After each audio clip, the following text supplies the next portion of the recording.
ಶ್ರೀ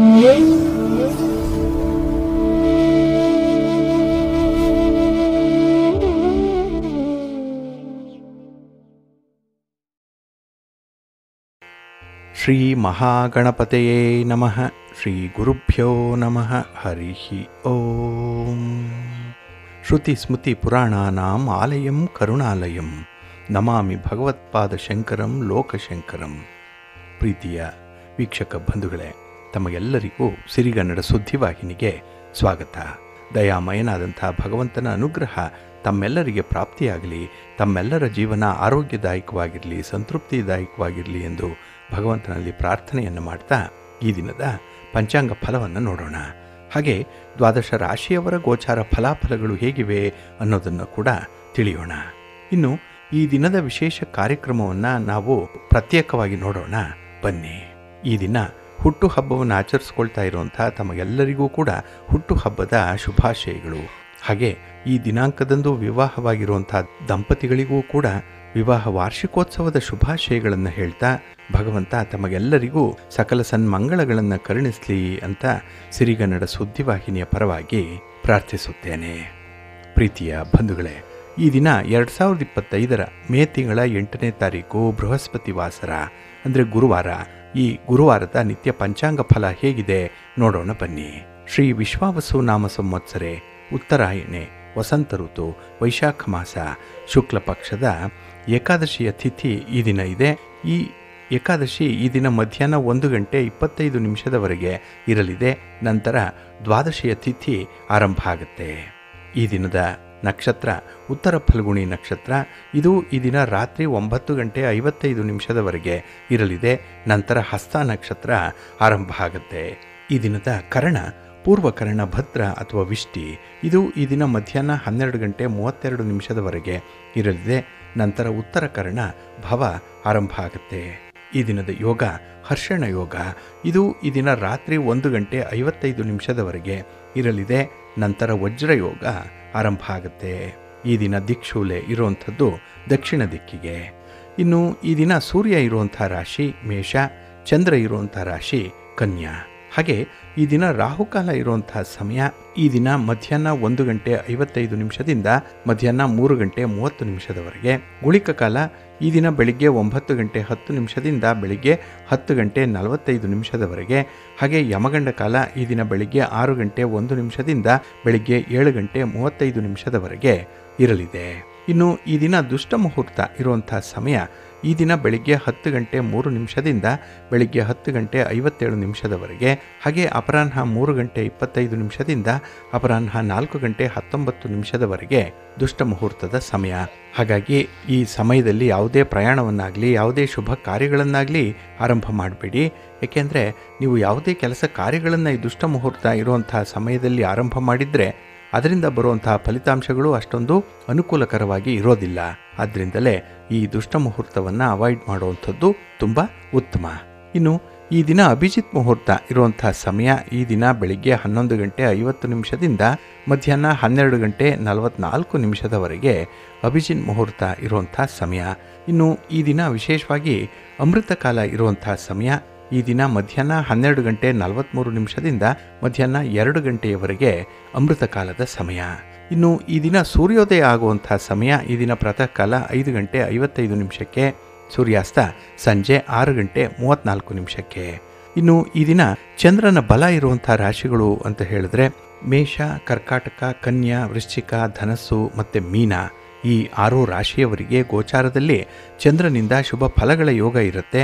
ಇನ್ನು ಉಳಿದ 6 ರಾಶಿಯವರಿಗೆ ಮಿಶ್ರ ಫಲದ ಯೋಗ ಇರುತ್ತೆ. ಅದನ್ನು ಮುಂದೆ ದ್ವಾದಶ ರಾಶಿಯವರ ಗೋಚಾರ ಫಲಗಳನ್ನು ನೋಡುವಂಥ ಸಂದರ್ಭದಲ್ಲಿ ಮತ್ತಷ್ಟು ವಿಚಾರಗಳನ್ನು ತಿಳ್ಕೊಳ್ಳೋಣ.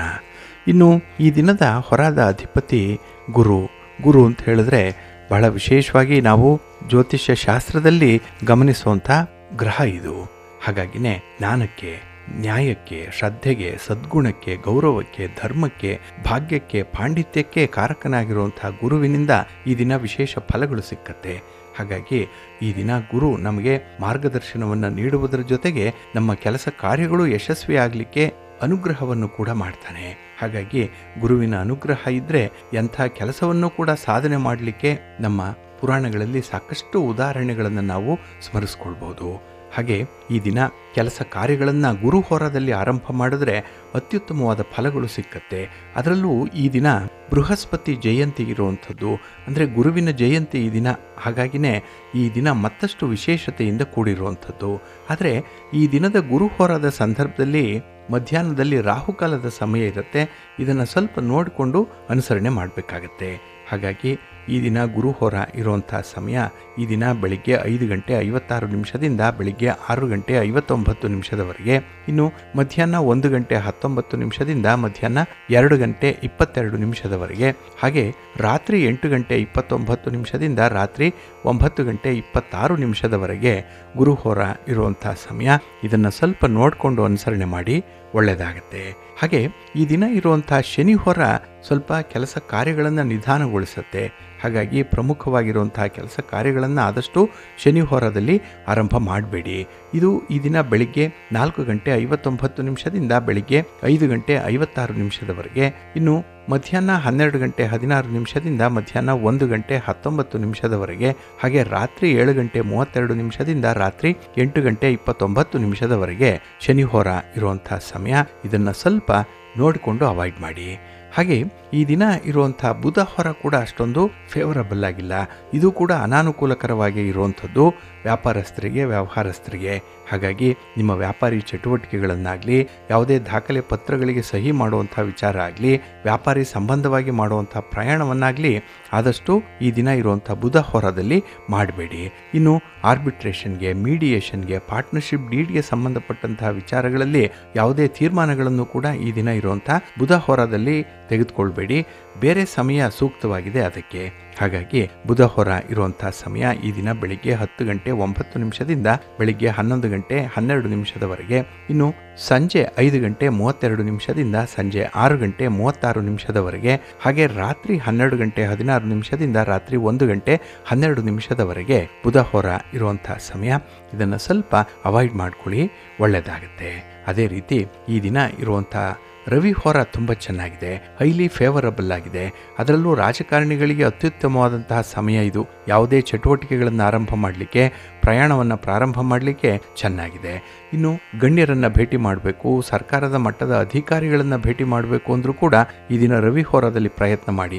ಸರ್ಕಾರದ ಇಲಾಖೆಗಳಲ್ಲಿ ಯಾವುದೇ ಕೆಲಸ ಕಾರ್ಯಗಳು ಪೆಂಡಿಂಗ್ ಇದ್ದರೆ ಅದನ್ನು ಫಾಲೋಅಪ್ ಮಾಡುವಂತಹ ವಿಚಾರವನ್ನು ಕೂಡ ರವಿ ಹೋರದಲ್ಲಿ ಮಾಡಿದ್ರೆ ಒಳ್ಳೆಯ ಫಲ ಸಿಕ್ಕತ್ತೆ. ಹಾಗೆ ಅಗ್ರಿಮೆಂಟ್ ವಿಚಾರ ಆಗಲಿ, ಪಾರ್ಟ್ನರ್ಶಿಪ್ ಡೀಡ್ಗೆ ಸಂಬಂಧಪಟ್ಟಂತಹ ವಿಚಾರಗಳಾಗಲಿ, ಈ ಎಲ್ಲ ಕಾರ್ಯಗಳನ್ನು ಈ ದಿನ ಇರುವಂಥ ರವಿ ಹೋರದಲ್ಲಿ ಮಾಡಿ ಒಳ್ಳೆಯದಾಗುತ್ತೆ. ಹಾಗಾಗಿ ರವಿ ಹೋರ ಇರುವಂಥ ಸಮಯ ಈ ದಿನ ಬೆಳಿಗ್ಗೆ 8 ಗಂಟೆ 2 ನಿಮಿಷದಿಂದ ಬೆಳಿಗ್ಗೆ 9 ಗಂಟೆ 6 ನಿಮಿಷದವರೆಗೆ. ಇನ್ನು ಅಪರಾಹ್ನ 3 ಗಂಟೆ 26 ನಿಮಿಷದಿಂದ ಅಪರಾಹ್ನ 4 ಗಂಟೆ 29 ನಿಮಿಷದವರೆಗೆ. ಇನ್ನು ರಾತ್ರಿ 10 ಗಂಟೆ 22 ನಿಮಿಷದಿಂದ ರಾತ್ರಿ 11 ಗಂಟೆ 19 ನಿಮಿಷದವರೆಗೆ ರವಿ ಹೋರ ಇರುವಂಥ ಸಮಯ. ಇದನ್ನು ನೀವು ಅನುಸರಣೆ ಮಾಡ್ಬೋದು, ಒಳ್ಳೆಯದಾಗುತ್ತೆ. ಅದೇ ರೀತಿ ಈ ದಿನ ಇರುವಂಥ ಶುಕ್ರ ಹೋರ ಕೂಡ ತುಂಬ ಚೆನ್ನಾಗಿದೆ. ಇದು ಫೇವರಬಲ್ ಆಗೇ ಇದೆ. ಅದರಲ್ಲೂ ವಿವಾಹಕ್ಕೆ ಸಂಬಂಧಪಟ್ಟಂತಹ ಯಾವುದೇ ಚಟುವಟಿಕೆಗಳನ್ನು ಶುಕ್ರ ಹೋರದಲ್ಲಿ ಆರಂಭ ಮಾಡಿ ಒಳ್ಳೆಯ ಫಲ ನಿಮಗೆ ಸಿಕ್ಕತ್ತೆ. ಹಾಗೆ ರೇಷ್ಮೆ ವ್ಯಾಪಾರಿಗಳಿಗೆ, ಇಂಟೀರಿಯರ್ ಡಿಸೈನರ್ಸ್ಗೂ ಕೂಡ ಶುಕ್ರ ಹೋರ ಚೆನ್ನಾಗಿದೆ. ನಿಮ್ಮ ವ್ಯಾಪಾರ ವ್ಯವಹಾರಗಳು ತುಂಬ ಪ್ರಗತಿದಾಯಕವಾಗಿರುತ್ತೆ, ಲಾಭದಾಯಕವಾಗಿರುತ್ತೆ. ಹಾಗಾಗಿ ಶುಕ್ರ ಹೋರ ಇರುವಂಥ ಸಮಯ ಈ ದಿನ ಬೆಳಿಗ್ಗೆ 9 ಗಂಟೆ 6 ನಿಮಿಷದಿಂದ ಬೆಳಿಗ್ಗೆ 10 ಗಂಟೆ 9 ನಿಮಿಷದವರೆಗೆ.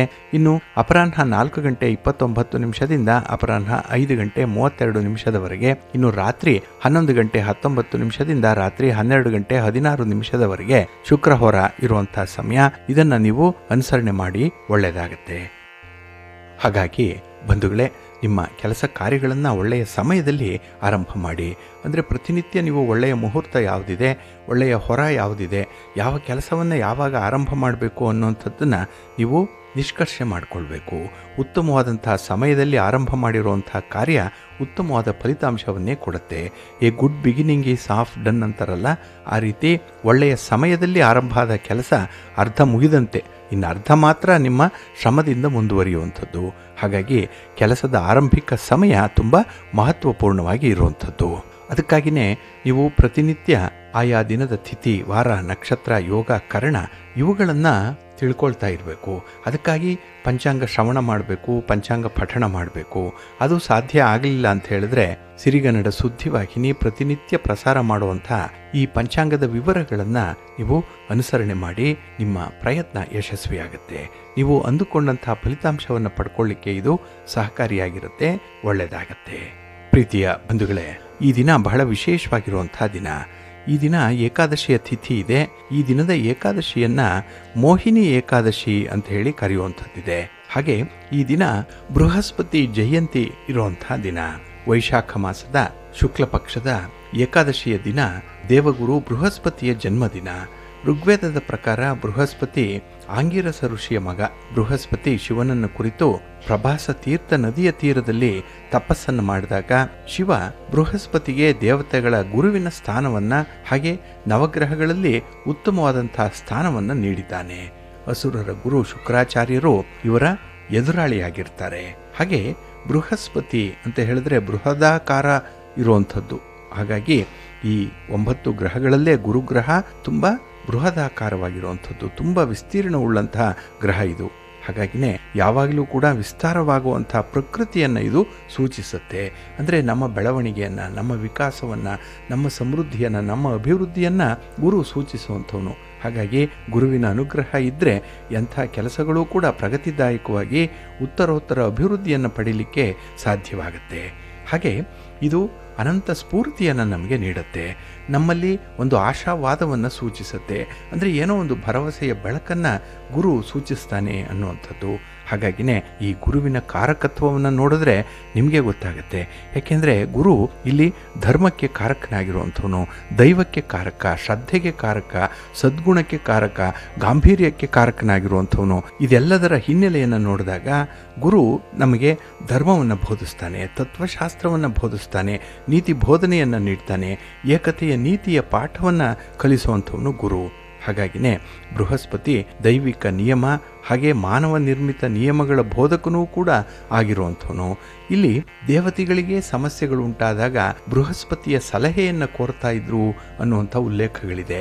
ಹಾಗಾಗಿ ದೇವತೆಗಳನ್ನು ಮಾರ್ಗದರ್ಶನ ಮಾಡ್ತಾ ಮುನ್ನಡೆಸ್ತಾ ಇದ್ದಂಥವನು ಈ ಬೃಹಸ್ಪತಿ.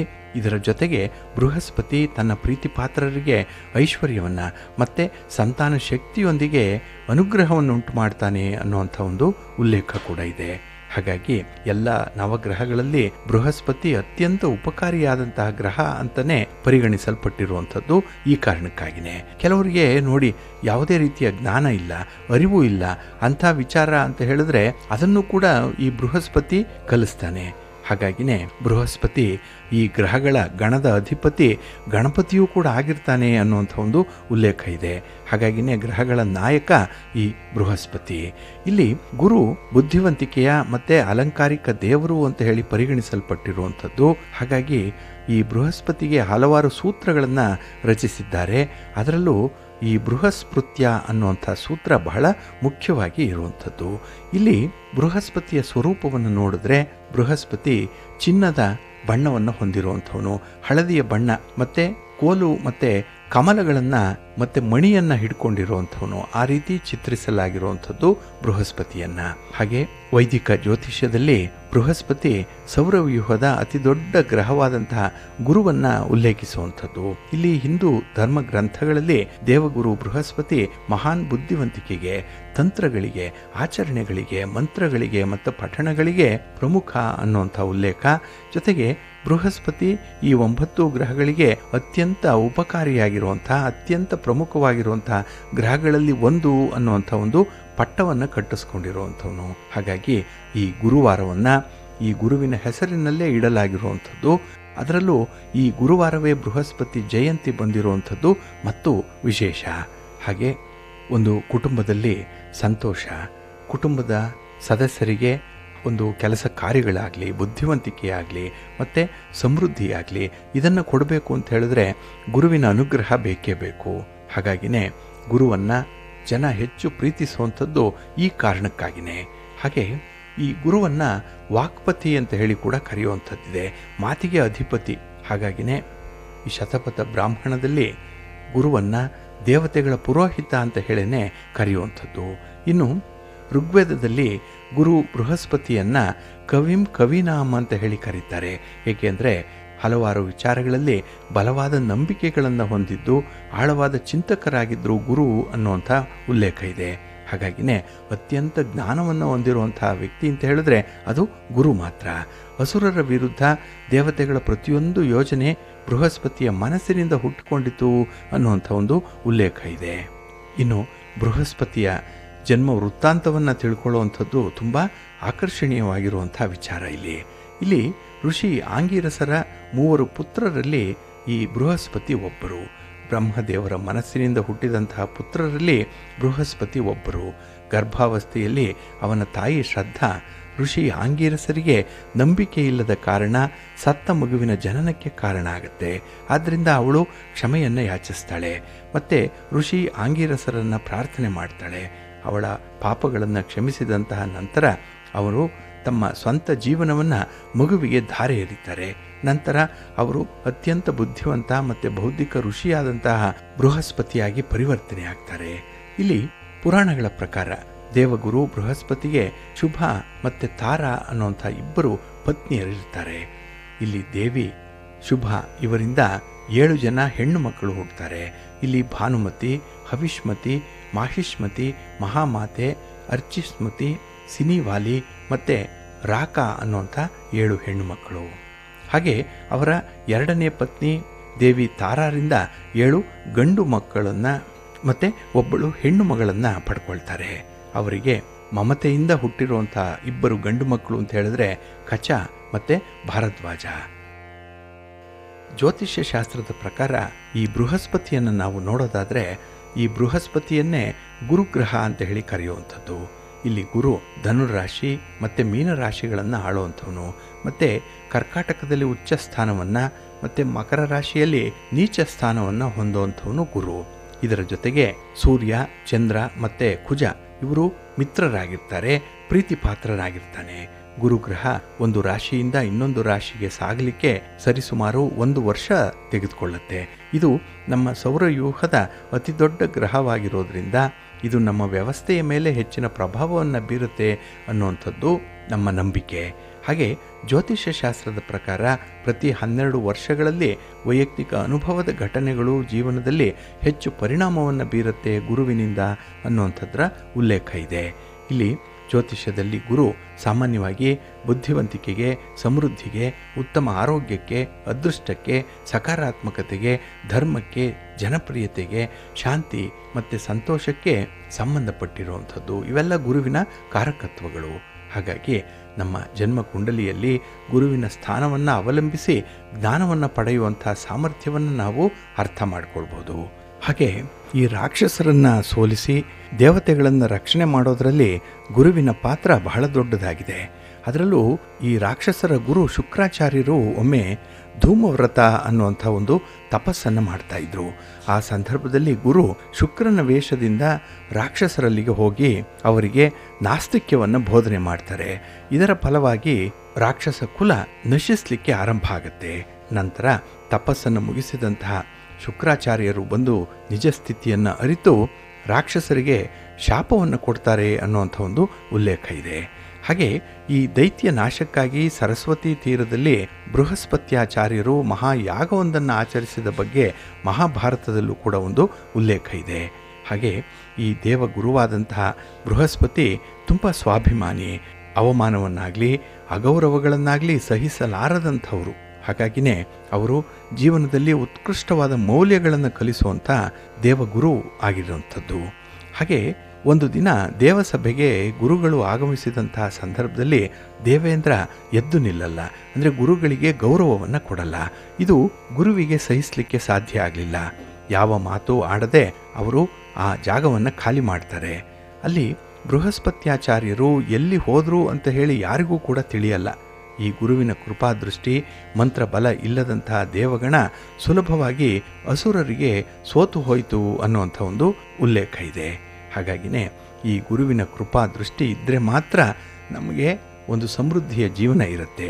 ನಮ್ಮ ಉದ್ಯೋಗದಲ್ಲಿ, ಶಿಕ್ಷಣದಲ್ಲಿ ವ್ಯಕ್ತಿ ಜಯವನ್ನು ಸಾಧಿಸಬೇಕು ಅಂತ ಹೇಳಿದ್ರೆ ಗುರುವಿನ ಅನುಗ್ರಹ ಬೇಕು, ಗುರುವಿನ ಉಪದೇಶ ಬೇಕು. ಹಾಗಾಗಿ ಒಬ್ಬ ವ್ಯಕ್ತಿ ಯಶಸ್ಸಿನ ಶಿಖರವನ್ನು ಏರ್ತಾ ಇದ್ದಾನೆ ಅಂತ ಹೇಳಿದ್ರೆ ಅವನ ಮುಂದೆ ಗುರುವಿನ ಉಪದೇಶ ಇದೆ, ಅವನ ಹಿಂದೆ ಗುರುವಿನ ಬೆಂಬಲ ಇರುತ್ತೆ. ಹಾಗಾಗಿನೇ ಜೀವನ ಸಮೃದ್ಧವಾಗಿ ಶಾಂತಿಯುತವಾಗಿ ಇರುತ್ತೆ ಅನ್ನುವಂಥದ್ದು. ಹಾಗೆ ಒಬ್ಬರ ಜಾತಕದಲ್ಲೂ ಕೂಡ ಬಲವಾದ ಗುರುವನ್ನು ಹೊಂದಿರಬೇಕು. ಆಗ ಅವರಿಗೆ ಎಲ್ಲ ಕೆಲಸ ಕಾರ್ಯಗಳ ಸಿದ್ಧಿ ಉಂಟಾಗುತ್ತೆ ಮತ್ತು ಅವರ ಆರೋಗ್ಯ ಕೂಡ ಪೂರ್ಣವಾಗಿ ವೃದ್ಧಿಸುತ್ತೆ. ಇನ್ನು ಬೃಹಸ್ಪತಿಯನ್ನು ಅಂದರೆ ಗುರುವನ್ನು ಒಲಿಸ್ಕೊಳ್ಬೇಕು ಅಂತ ಹೇಳಿದ್ರೆ ಶ್ರೀ ರುದ್ರಮ್ಮನ್ನು ಗುರುಸ್ತೋತ್ರವನ್ನು ಪಠಣ ಮಾಡಬೇಕು. ಗುರುವಾರದ ದಿನ ವ್ರತ ಮಾಡಬೇಕು. ಬೃಹಸ್ಪತಿಯನ್ನು ಪೂಜೆ ಮಾಡುವಂಥದ್ದು, ಅದರಲ್ಲೂ ಅರಿಶಿನದಿಂದ, ಹಳದಿ ಬಣ್ಣದ ಹೂಗಳಿಂದ, ಹಳದಿ ಹಣ್ಣುಗಳನ್ನು ನೈವೇದ್ಯಕ್ಕೆ ಸಮರ್ಪಣೆ ಮಾಡೋದರಿಂದ ಗುರುವನ್ನು ಒಲಿಸ್ಕೊಳ್ಳಿಕ್ಕೆ ಸುಲಭವಾಗುತ್ತೆ. ಇನ್ನು ವ್ಯಕ್ತಿಯ ಜೀವನದಲ್ಲಿ ಒಂದು ಧನಾತ್ಮಕ ಮತ್ತು ಋಣಾತ್ಮಕ ಪರಿಣಾಮಗಳು ಆಗಾಗ್ಗೆ ಉಂಟಾಗ್ತಾ ಇರುತ್ತೆ. ಈ ಋಣಾತ್ಮಕ ಅಂಶಗಳನ್ನೇ ನಾವು ಗ್ರಹದೋಷ ಅಂತ ಹೇಳಿ ಕರೆಯುವಂಥದ್ದು. ಈ ಸಮಯದಲ್ಲಿ ಗ್ರಹಗಳ ಅಧಿಪತಿಯನ್ನು ಪೂಜೆ ಮಾಡೋದ್ರಿಂದ ಈ ಗ್ರಹ ದೋಷಗಳಿಂದ ಮುಕ್ತಿಯನ್ನು ಪಡ್ಕೊಳ್ಳಿಕ್ಕೆ ಸಾಧ್ಯ ಇದೆ. ಅದರಲ್ಲೂ ವಿಶೇಷವಾಗಿ ಈ ಗುರುದೋಷ ಏನಿದೆ, ಗುರು ಶಾಪ ಏನಿದೆ, ಇದರಿಂದ ಮುಕ್ತಿಯನ್ನು ಪಡ್ಕೊಳ್ಬೇಕು ಅನ್ನುವಂಥದ್ದು. ಹಾಗಾಗಿನೇ ಬೃಹಸ್ಪತಿಯನ್ನು ನಾವು ನಮ್ಮ ಜಾತಕದಲ್ಲಿ ತುಂಬ ಬಲಪಡಿಸ್ಕೊಳ್ಬೇಕು, ಸ್ಟ್ರೆಂಥನ್ ಮಾಡಿಕೊಳ್ಬೇಕು. ಆಗ ಎಲ್ಲ ಕಾರ್ಯಕ್ಕೂ ಕೂಡ ಗುರುವಾಗಿ ಮಾರ್ಗದರ್ಶಕನಾಗಿ ಬೃಹಸ್ಪತಿ ನಮಗೆ ಗೋಚರಿಸ್ತಾನೆ. ಹಾಗೆ ಗುರುಗ್ರಹವನ್ನು ಬಲಪಡಿಸ್ಕೊಳ್ಳಿಕ್ಕೆ ಗುರು ಸ್ತೋತ್ರವನ್ನು ನಾವು ಪಠಣ ಮಾಡಿಕೊಳ್ಬೇಕು. ಇದನ್ನು 10 ಬಾರಿ, 100 ಬಾರಿ, 1000 ಬಾರಿ, 10,000 ಬಾರಿ ಪಠಣೆ ಮಾಡೋದ್ರಿಂದ ಉತ್ತಮವಾದಂಥ ಫಲಗಳು ಲಭಿಸುತ್ತೆ. ದೇವಾನಾಂಚ ಋಷೀಣಾಂಚ ಗುರುಂ ಕಾಂಚಾನ ಸನ್ನಿಭಂ ವಂದ್ಯಂ ಚ ತ್ರಿಷು ಲೋಕೇಶು ಪ್ರಣಮಾಮಿ ಬೃಹಸ್ಪತಿಂ ಅನ್ನುವಂಥ ಮಂತ್ರವನ್ನು ಪಠಣ ಮಾಡುವಂಥದ್ದು. ಈ ಬೃಹಸ್ಪತಿಯ ಬೀಜ ಮಂತ್ರ ಇದೆಯಲ್ಲ, ಓಂ ಗ್ರಾಂ ಗ್ರೀಂ ಗ್ರೌಂ ಸಹ ಗುರುವೇ ನಮಃ ಅನ್ನುವಂಥದ್ದನ್ನಾಗಲಿ, ಇನ್ನು ಬೃಹಸ್ಪತಿ ಗಾಯತ್ರಿ ಮಂತ್ರ ಇದೆಯಲ್ಲ, ಓಂ ಸುರಾಚಾರ್ಯ ವಿದ್ಮಹೇ ಸುರಶ್ರೇಷ್ಠಾಯ ಧೀಮಹಿ ತನ್ನೋ ಗುರು ಪ್ರಚೋದಯಾತ್ ಅನ್ನುವಂಥ ಗಾಯತ್ರಿ ಮಂತ್ರವನ್ನು ಪಠಣ ಮಾಡಿಕೊಳ್ಳುವಂಥದ್ದು. ಅದರಲ್ಲೂ ನೀವು ಯಾವುದೇ ಮಂತ್ರವನ್ನು ಪಠಣ ಮಾಡಿಕೊಂಡ್ರೂ 16,000 ಸಲ ಜಪ ಮಾಡಬೇಕು. ಆಗ ಗುರುವಿನ ಪೂರ್ಣ ಅನುಗ್ರಹ ಉಂಟಾಗತ್ತೆ ಅನ್ನುವಂಥ ಒಂದು ನಂಬಿಕೆ ಇದೆ. ಹಾಗಾಗಿ ಈ ಗುರುವಾರ ಬೃಹಸ್ಪತಿಗೆ ಮೀಸಲಾದಂತಹ ದಿನ. ಆದ್ದರಿಂದ ಈ ದಿನ ಬಡವರಿಗೆ, ಬಡ ವಿದ್ಯಾರ್ಥಿಗಳಿಗೆ ಲೇಖನ ಸಾಮಗ್ರಿಗಳನ್ನು ವಿತರಣೆ ಮಾಡುವಂಥದ್ದು. ಇನ್ನು ಗುರುವಿಗೆ ಸಂಬಂಧಪಟ್ಟಂತಹ ಕಡಲೆಯನ್ನ, ಬೆಲ್ಲವನ್ನ, ಹಳದಿ ಬಟ್ಟೆಯನ್ನ, ಅರಿಶಿನದಂತಹ ವಸ್ತುಗಳನ್ನು ದಾನ ಮಾಡೋದ್ರಿಂದ ಭಗವಾನ್ ಬೃಹಸ್ಪತಿಯ ವಿಶೇಷ ಆಶೀರ್ವಾದವನ್ನು ಪಡ್ಕೊಳ್ಳಿಕ್ಕೆ ಸಾಧ್ಯ ಇದೆ. ಹಾಗಾಗಿ ಬಂಧುಗಳೇ, ನಿಮ್ಮ ಕೈಲಾದಂತಹ ಈ ಪರಿಹಾರ ಮಾರ್ಗಗಳನ್ನು ಅನುಸರಣೆ ಮಾಡಿ ಗುರುವಿನ ಅನುಗ್ರಹ ಪಡ್ಕೊಳ್ಳಿ, ಗುರುವಿನ ಮಾರ್ಗದರ್ಶನ ಪಡ್ಕೊಳ್ಳಿ. ಆಗ ನಿಮ್ಮಲ್ಲಿ ಅರ್ಧಂಬರ್ಧ ಆಗಿರುವಂತಹ ಕೆಲಸ ಕಾರ್ಯಗಳು ಪೂರ್ಣ ಆಗುತ್ತೆ. ನೀವು ಹೊಸದಾಗಿ ಕೆಲಸ ಆರಂಭ ಮಾಡಲಿಕ್ಕೂ ಕೂಡ ಒಂದು ಒಳ್ಳೆಯ ಮಾರ್ಗದರ್ಶನ ಸಿಕ್ಕತ್ತೆ. ಹಾಗಾಗಿ ನಿಮ್ಮ ಜೀವನ ಉತ್ತರೋತ್ತರವಾಗಿ ಅಭಿವೃದ್ಧಿಯನ್ನು ಕಾಣಲಿಕ್ಕೆ ಗುರುವಿನ ಅನುಗ್ರಹದಿಂದ ಸಾಧ್ಯವಾಗುತ್ತೆ. ಹಾಗಾಗಿ ಗುರುವಿನ ಕೃಪಾ ದೃಷ್ಟಿ, ಗುರುವಿನ ಆಶೀರ್ವಾದ ತಮ್ಮೆಲ್ಲರಿಗೂ ಕೂಡ ಲಭ್ಯವಾಗಲಿ. ತಮ್ಮೆಲ್ಲರ ಜೀವನ ಆರೋಗ್ಯದಾಯಕವಾಗಿರಲಿ, ಸಂತೋಷದಾಯಕವಾಗಿರಲಿ, ಒಳ್ಳೆಯದಾಗಲಿ. ಪ್ರೀತಿಯ ಬಂಧುಗಳೇ, ಇನ್ನು ಮುಂದೆ 12 ರಾಶಿಯವರ ಗೋಚಾರ ಫಲಗಳು ಹೇಗಿವೆ ನೋಡೋಣ ಬನ್ನಿ. ಮೊದಲಿಗೆ ಮೇಷರಾಶಿ.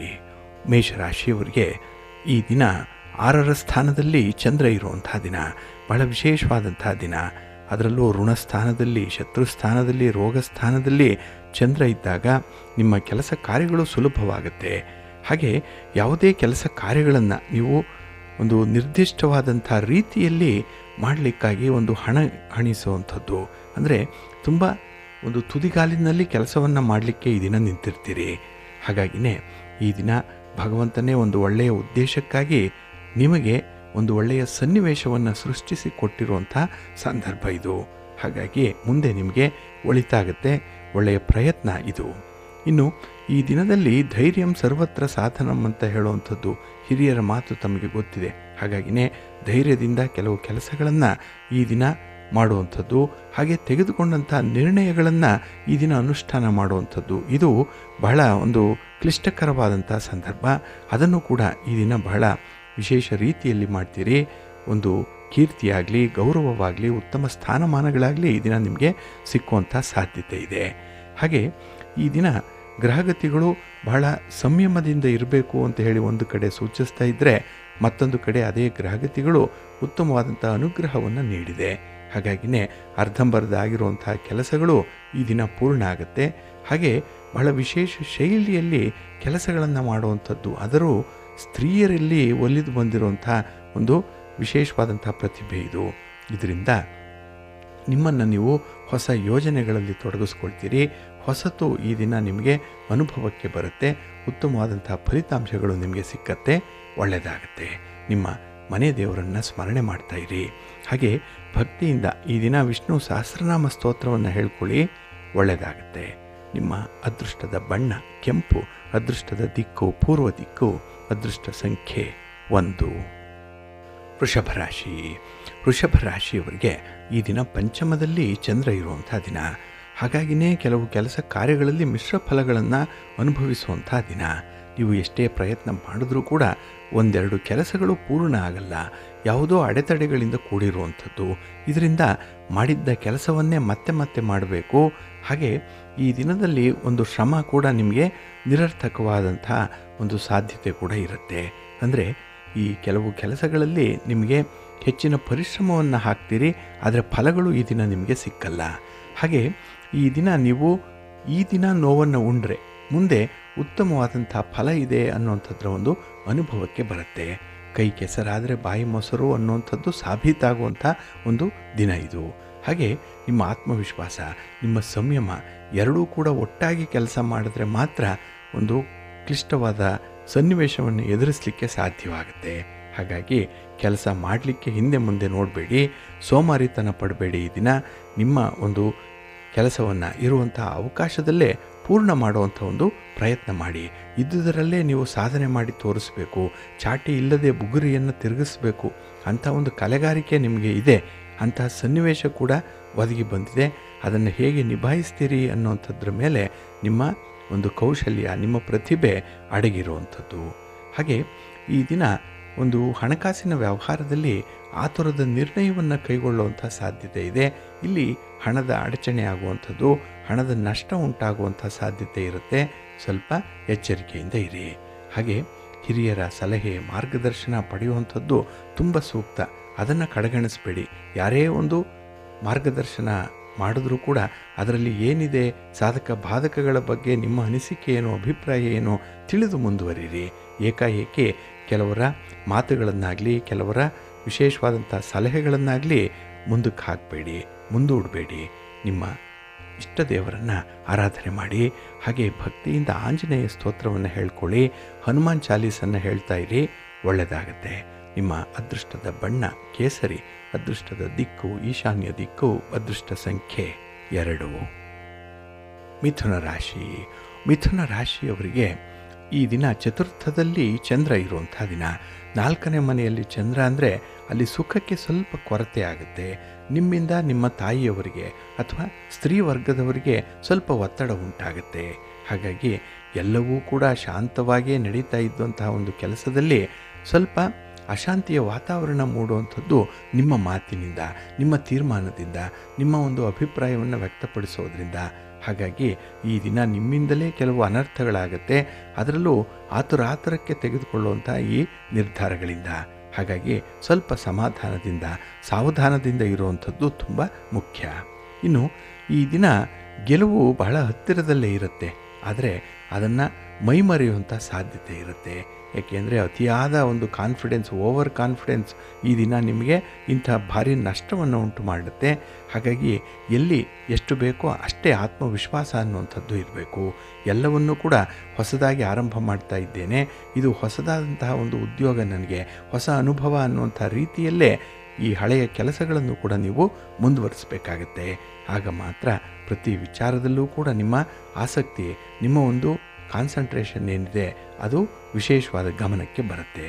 ಇನ್ನು ಈ ದಿನ ಬಯಸಿದಂತಹ ಕಾರ್ಯ ಈಡೇರೋದಕ್ಕೆ ತುಂಬ ಶ್ರಮ ಪಡಬೇಕಾಗತ್ತೆ. ಅಷ್ಟು ಸುಲಭಕ್ಕೆ ಯಾವುದೂ ಕೂಡ ಆಗಲ್ಲ. ಇನ್ನು ಈ ದಿನ ನಿಮ್ಮ ಕುಟುಂಬದಲ್ಲಿ, ಸಂಸಾರದಲ್ಲಿ ಸ್ವಲ್ಪ ಹೊಂದಿಕೊಂಡು ಹೋಗುವಂಥದ್ದು ಬಹಳ ಮುಖ್ಯ. ಹಾಗಾಗಿ ನೀವು ಪ್ರತ್ಯೇಕವಾಗಿ ಯೋಚನೆ ಮಾಡಬಾರ್ದು, ಇಂಡಿಪೆಂಡೆಂಟಾಗಿ ಇರಲಿಕ್ಕೆ ಬಯಸಬಾರ್ದು. ಏಕೆಂದರೆ ಕುಟುಂಬ ಇದೆ, ಜವಾಬ್ದಾರಿ ಇದೆ. ಹಾಗೆ ಹಿರಿಯರ ಮಾರ್ಗದರ್ಶನ, ನಿಮ್ಮದೇ ಸಮಾಜದ ನಿಮ್ಮದೇ ಆದಂಥ ಒಂದು ಸಂಸ್ಕಾರ, ಸಂಸ್ಕೃತಿ ಇದೆ. ಈ ಚೌಕಟ್ಟನ್ನು ಮೀರಿ ಹೋಗಬೇಡಿ, ನಿಮಗೆ ಮುಂದೆ ಭವಿಷ್ಯ ಇರಲ್ಲ. ನಿಮ್ಮ ಮನೆ ದೇವರನ್ನು ಸ್ಮರಣೆ ಮಾಡ್ತಾಯಿರಿ. ಹಾಗೆ ಭಕ್ತಿಯಿಂದ ನವಗ್ರಹ ಅಷ್ಟೋತ್ತರವನ್ನು ಹೇಳ್ಕೊಳ್ಳಿ, ನವಗ್ರಹಗಳ ದರ್ಶನ ಮಾಡ್ಕೊಳ್ಳಿ, ಒಳ್ಳೆಯದಾಗುತ್ತೆ. ನಿಮ್ಮ ಅದೃಷ್ಟದ ಬಣ್ಣ ಬಿಳುಪು, ಅದೃಷ್ಟದ ದಿಕ್ಕು ಈಶಾನ್ಯ ದಿಕ್ಕು, ಅದೃಷ್ಟ ಸಂಖ್ಯೆ 5. ಕರ್ಕಾಟಕ ರಾಶಿ. ಕರ್ಕಾಟಕ ರಾಶಿಯವರಿಗೆ ಈ ದಿನ ಕೀರ್ತಿ ಸ್ಥಾನದಲ್ಲಿ ಚಂದ್ರ ಇರುವಂಥ ದಿನ. ಅದಕ್ಕಾಗಿಯೇ ಮನಸ್ಸಿಗೆ ಸಮಾಧಾನ ಇರುತ್ತೆ. ಲಾಭದಾಯಕವಾದಂಥ ಒಂದು ಕೆಲಸವನ್ನು ಮಾಡಲಿಕ್ಕೆ ತುಂಬ ಉತ್ಸಾಹದಲ್ಲಿ ಇರ್ತೀರಿ. ಅನುಕೂಲತೆಗಳು ಬೇಕಷ್ಟೇ, ಕಷ್ಟಪಟ್ಟರೂ ಫಲ ಸಿಗಬೇಕು, ಹೊಡೆದರೆ ಭಂಡಾರ ಉಡಿಬೇಕು ಅನ್ನುವಂಥ ಒಂದು ಜಾಯಮಾನ ಈ ದಿನ ನಿಮ್ಮ ಮನಸ್ಸಿನಲ್ಲಿರುತ್ತೆ. ಅದಕ್ಕಾಗಿಯೇ ಈ ದಿನ ಸುಖ ಸೌಕರ್ಯ ಸೌಲಭ್ಯಗಳಿಂದ ಕೂಡಿರ್ತೀರಿ. ಹಾಗೆ ಈ ದಿನ ಕೆಲವರನ್ನು ಕ್ಷಮಿಸುವಂಥ ಒಂದು ದೊಡ್ಡತನ ಇದೆ, ಔದಾರ್ಯತೆ ಅನ್ನುವಂಥದ್ದಿದೆ. ಏಕೆಂದರೆ ಕೆಲವರು ತಪ್ಪು ಮಾಡಿದ್ರೆ ಎಲ್ಲಿ ಶಿಕ್ಷೆ ಕೊಡಬೇಕು ಅಂತಲೇ ಹೇಳಿ ಕಾಯ್ತಾ ಇರ್ತಾರೆ.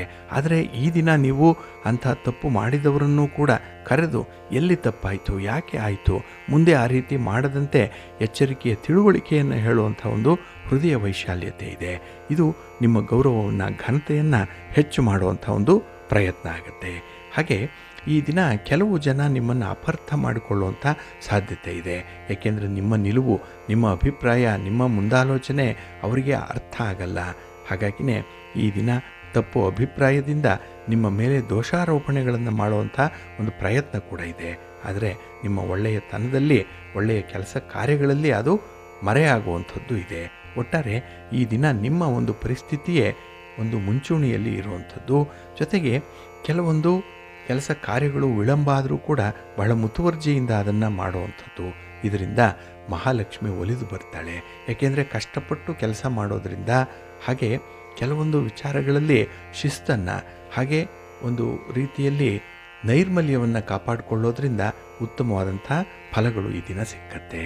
ಹಾಗೆ ಈ ದಿನ ಜವಾಬ್ದಾರಿಗಳನ್ನು ಪೂರೈಸಿ ಇತರರ ಮೆಚ್ಚುಗೆಯನ್ನು ಗಳಿಸ್ಕೊಳ್ಳುವಂಥ ಒಂದು ಸಂದರ್ಭ.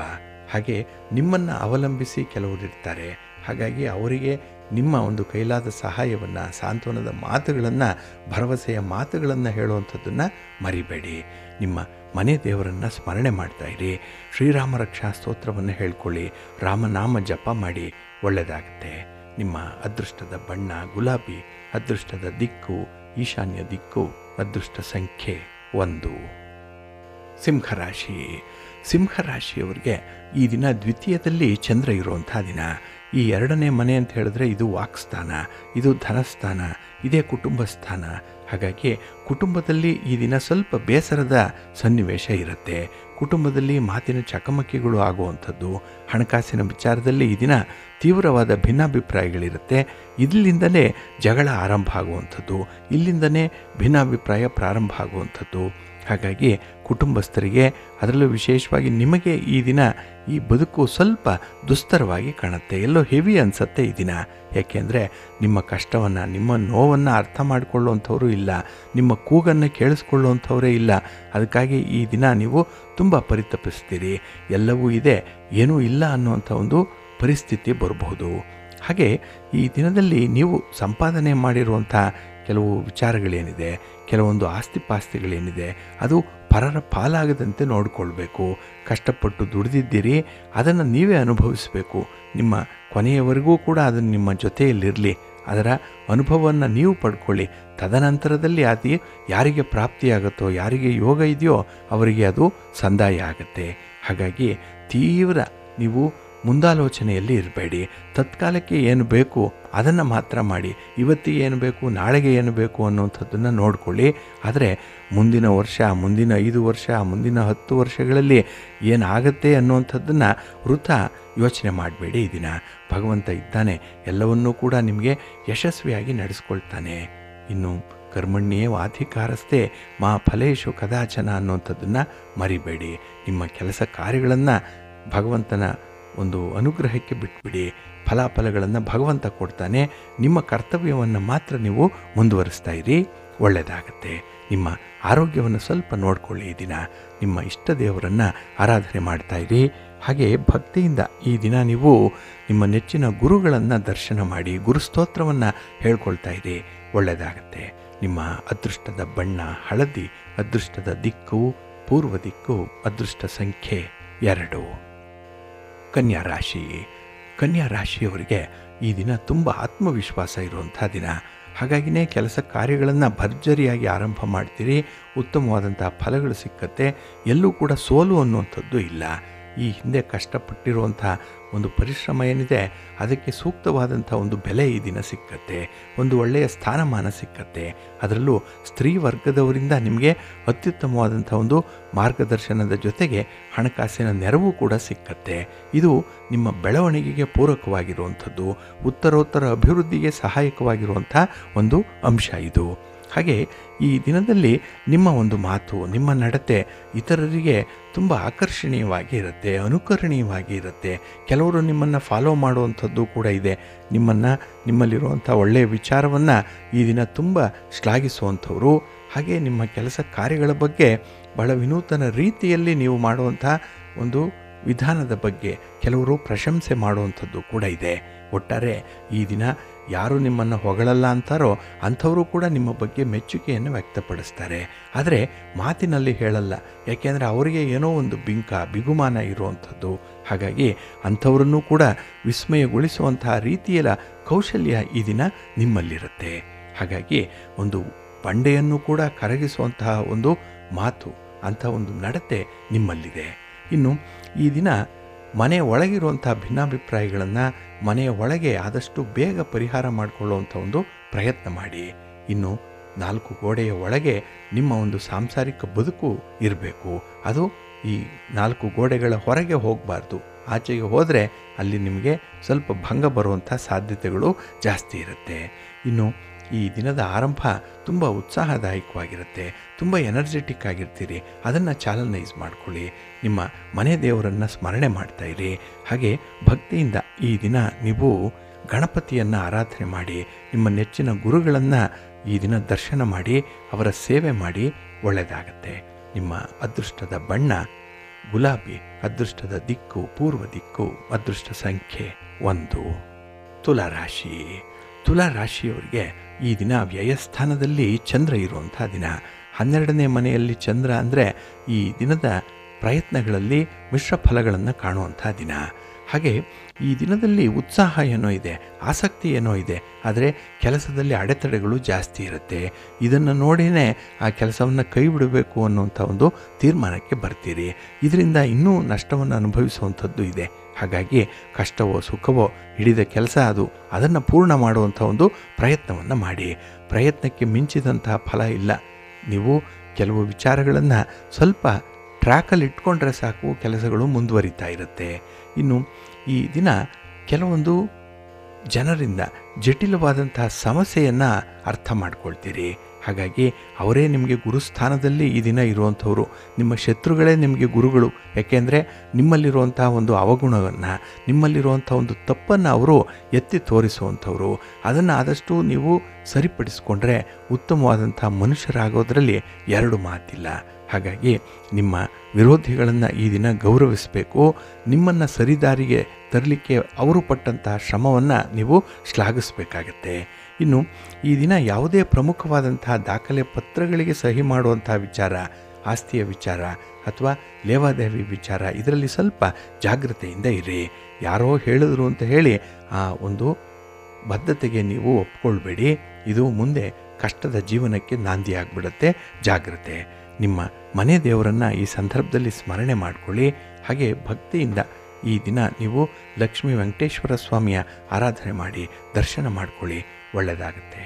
ನಿಮ್ಮ ಅದೃಷ್ಟದ ಬಣ್ಣ ಕೆಂಪು, ಅದೃಷ್ಟದ ದಿಕ್ಕು ಈಶಾನ್ಯ ದಿಕ್ಕು, ಅದೃಷ್ಟ ಸಂಖ್ಯೆ 4.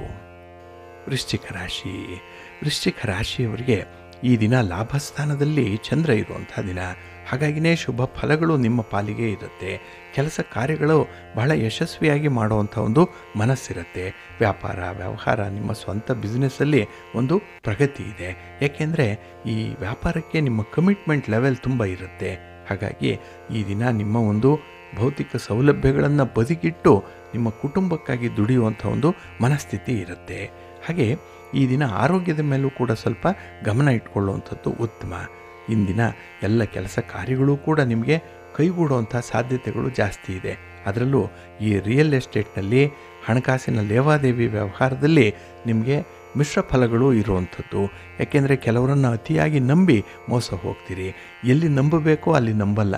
ಯಾರನ್ನು ಈ ದಿನ ನೀವು ನಂಬಿ ಅವರಿಗೆ ಜವಾಬ್ದಾರಿಯನ್ನು ಕೊಡಬೇಕೋ ಅಂಥವರನ್ನೇ ಅನುಮಾನದ ದೃಷ್ಟಿಯಿಂದ ನೋಡುವಂಥ ಸಾಧ್ಯತೆ ಇರುತ್ತೆ. ಇದಕ್ಕಾಗಿಯೇ ಈ ಪ್ರೋಗ್ರೆಸ್ ಅನ್ನುವಂಥದ್ದು ನಿಂತಲ್ಲೇ ನಿಲ್ಲುವಂಥದ್ದು ಕೆಲವು ವಿಚಾರಗಳಲ್ಲಿರುತ್ತೆ. ಸ್ವಲ್ಪ ಜಾಗ್ರತೆ. ಇನ್ನು ಈ ದಿನ ಒಳ್ಳೆಯ ಜ್ಞಾನ ಸಂಪಾದನೆ ಮಾಡಿಕೊಳ್ಳಿಕ್ಕೆ ವಿದ್ಯಾರ್ಥಿಗಳಿಗೆ ಅತ್ಯುತ್ತಮವಾದಂತಹ ದಿನ ಇದು.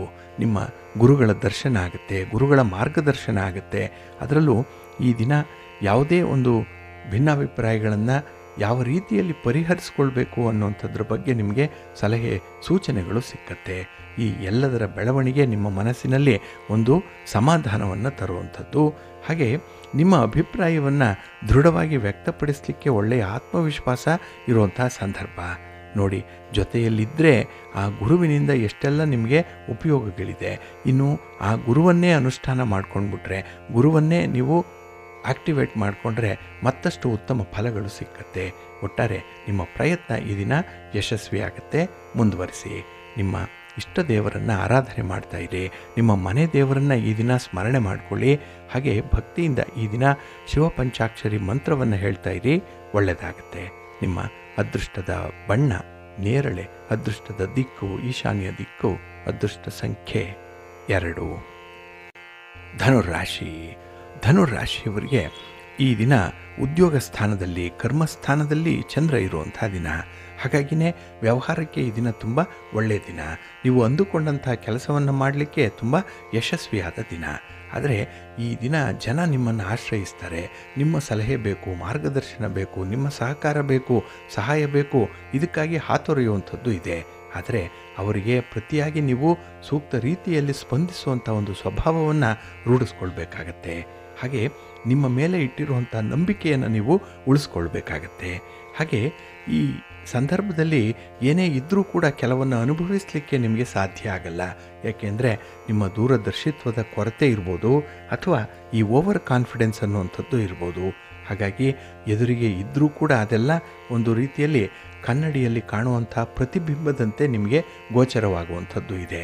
ಒಟ್ಟಾರೆ ಶ್ರಮ ಪಡ್ತೀರಿ, ಆದರೆ ಲಾಭವನ್ನು ಅನುಭವಿಸುವಂಥ ಯೋಗ ಕಡಿಮೆ ಇರುತ್ತೆ. ಹಾಗಾಗಿಯೇ ಈ ದಿನ ನಿಮ್ಮ ಒಂದು ಪ್ರಯತ್ನದ ಫಲವನ್ನು ನೀವೇ ಅನುಭವಿಸಬೇಕು. ಅದಕ್ಕಾಗಿಯೇ ಸ್ವಲ್ಪ ಮನಸ್ಸನ್ನು ಪರಿವರ್ತನೆ ಮಾಡಿಕೊಳ್ಬೇಕು. ನಿಮ್ಮ ವಿಚಾರಧಾರೆಗಳನ್ನು ಹೊಂದಾಣಿಕೆ ಮಾಡಿಕೊಂಡ್ರೆ ಅತ್ಯುತ್ತಮ ಫಲವನ್ನು ಅನುಭವಿಸಲಿಕ್ಕೆ ಈ ದಿನ ಸಾಧ್ಯವಾಗುತ್ತೆ. ಹಾಗಾಗಿಯೇ ನಿಮ್ಮ ಮೂಗಿನ ನೇರಕ್ಕೆ ನೀವು ವರ್ತಿಸಬೇಡಿ. ಜಗತ್ತು ಹೇಗಿದೆ, ಸರ್ವಸಾಧಾರಣವಾದಂತಹ ಒಂದು ನೀತಿ ನಿಯಮಗಳೇನು, ಸಮಾಜ ಯಾವುದಕ್ಕೆ ಬದ್ಧವಾಗಿದೆ, ಇಂಥ ಒಂದು ಸ್ಟ್ರೀಮಲ್ಲಿ ನೀವು ಕೂಡ ಇರಬೇಕಾಗತ್ತೆ. ಪ್ರತ್ಯೇಕತೆಯ ಮಾತು, ಅಭಿಪ್ರಾಯ ಈ ದಿನ ನಿಮಗೆ ಸೂಕ್ತ ಅಲ್ಲ. ಇನ್ನು ಈ ದಿನದಲ್ಲಿ ಒಂದು ಆಮ್ಲ ಪಿತ್ತದ ಒಂದು ಬಾಧೆಗೆ ಒಳಗಾಗುವಂಥ ಸಾಧ್ಯತೆ ಇದೆ. ಎಲ್ಲೋ ಒಂದು ಕಡೆ ಪಿತ್ತ ವಿಪರೀತವಾಗಿ ಕಾಡುತ್ತೆ. ತಲೆನೋವು ಇರ್ಬೋದು, ಅಥವಾ ಕೆಲವು ವಿಚಾರಧಾರೆಗಳಲ್ಲಿ ನಿಮ್ಮ ಅಭಿಪ್ರಾಯವೇ ಬೇರೆ ರೀತಿಯಲ್ಲಿ ಇರುವಂಥದ್ದಾಗತ್ತೆ.